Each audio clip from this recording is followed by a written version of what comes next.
27 রোজার রাতে সন্তান ফোন দিয়া বলে, বাবা আমি আগামীকাল রওনা দিলে রাত 2টা-3টায় গিয়া ঢাকায় নামবো, আমি সাহারি তোমাদের সঙ্গেই খাবো।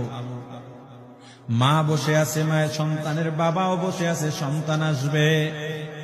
রাত্র 2টা-3টা হয়ে গেছে, সাহারির সময় হয়ে গেছে, সন্তানের খবর নাই। শেষ টাইমে মা বাবা সাহারি খেয়ে ফজরের নামাজ পড়ে দরজার মধ্যে অপেক্ষা করতেছে, সন্তানের খবর নাই।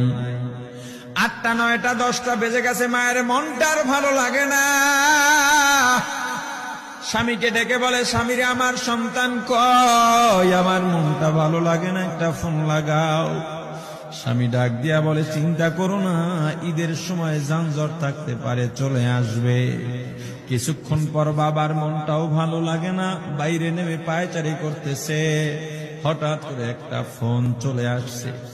সন্তানের ফোন দেখে বাবার সে কি আনন্দ। ফোন রিসিভ করে যখনই সালাম দিল, অপর প্রান্ত থেকে সালামের উত্তরে সন্তানের কণ্ঠ পাওয়া যায় না। বাবা ডেকে বললেন, বাবা তুমি কে? এটা তো আমার সন্তানের কণ্ঠ নয়, তবে মোবাইলটা আমার সন্তানের। ওপার থেকে ডাক দেয়া বলে, আপনি কি এই লোকে, এই মোবাইলওয়ালার বাবা? বলে, হ্যাঁ। আপনি এখনো বাড়িতে কি করেন? আপনার যেই সন্তান ঢাকা থেকে গাড়ি নিয়া 2500-এর দিকে রওনা দিয়েছিল, ওই গাড়িটা 2500 পৌঁছতে পারে নাই। পথিমধ্যে সংঘর্ষে রাস্তার মধ্যে অনেকগুলো মানুষ মারা গেছে, অনেক যুবকও তার মধ্যে আছে। রাস্তার পাশে সাদা কাপড় দিয়া ঢাকা। দেখেন আপনার সন্তান এই লাশের মধ্যে আছে কিনা। মোবাইলটা আমি রাস্তার পাশে পড়ে পাইলাম।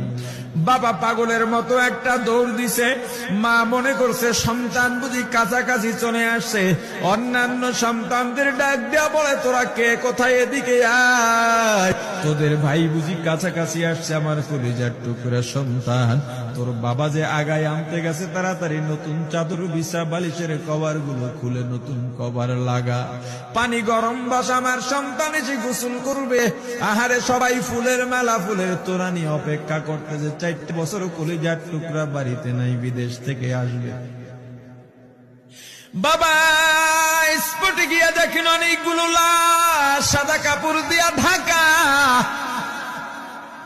একটা একটা মাথার উপর থেকে কাপড় উঠান আর কৌতূহল বাড়তেছে, কাপড় উঠান আর কৌতূহল বাড়ে।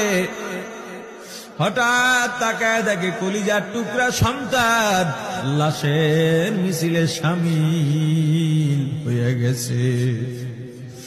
বাবা সন্তানকে ধরে কাঁদেন আর বলেন, বাবা এত আদর আপ্যায়ন, তোর জন্য এত প্রস্তুতি রে বাবা। তোর মা তোর পথে বসে আছে রে বাবা, কি জবাব দিব বল? তুই যেদিন রওনা দিয়ে বিদেশ চলে গেলি, তোর মা সারা রাত ঘুমায় নাই, দরজায় গিয়া তোর পথের দিকে তাকা রইছি। কত রাত আমি মা, আমি বাবা দেখলাম তোর মা গভীর রাতে বিছানায় নাই। খুঁজতে খুঁজতে দেখলাম দরজায় গিয়া তোর মা কাঁদে। কত রাত তোর মা তোর জন্য নামাজ পড়তে পড়তে রাত্রটা নির্ঘুম কাটায় দিছে রে বাবা। কত রাত তোর মা তোর জন্য দোয়া করতে করতে নির্ঘুম রাত্র কাটায় দিছে। এই 4 বছরে 8টা ঈদ, ঈদের সময় আমরা নতুন কাপড় কিনছি, নতুন কাপড় পরছি। তোর মায়ের জন্য আমি নতুন শাড়ি এনে খাটের উপরে রাখলাম। ঈদের নামাজ পড়ে এসে দেখি কাপড়টা খাটের উপরেই আছে। তোর মা প্রথম ঘরেও নাই, মাঝের ঘরেও নাই, পেছনের ঘরেও নাই। খুঁজতে খুঁজতে গিয়া দেখি তোর মা কিচেন রুমে আছে। ওই নাস্তা নাড়াইতেছে, দুধ নাড়তেছে, দুধ উতলাইয়া পুইরা যাইতেছে, খবর নাই। আমি তাকায় দেখলাম তোর মায়ের 2 চক্ষু দিয়া টপ টপ করে পানি পড়তেছে। ডাক দিয়া বললাম, ওরে বিবি, ঈদের দিনে তুমি কেন কাঁদো? তোমার জন্য শাড়ি আনলাম, সেটাও কেন পরলা? তোর মা জবাব দিয়া বলছে, রে স্বামী গো,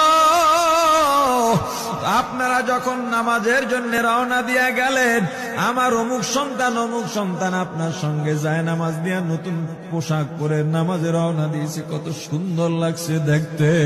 হঠাৎ করে তাকায় দেখলাম আমার কলিজের একটা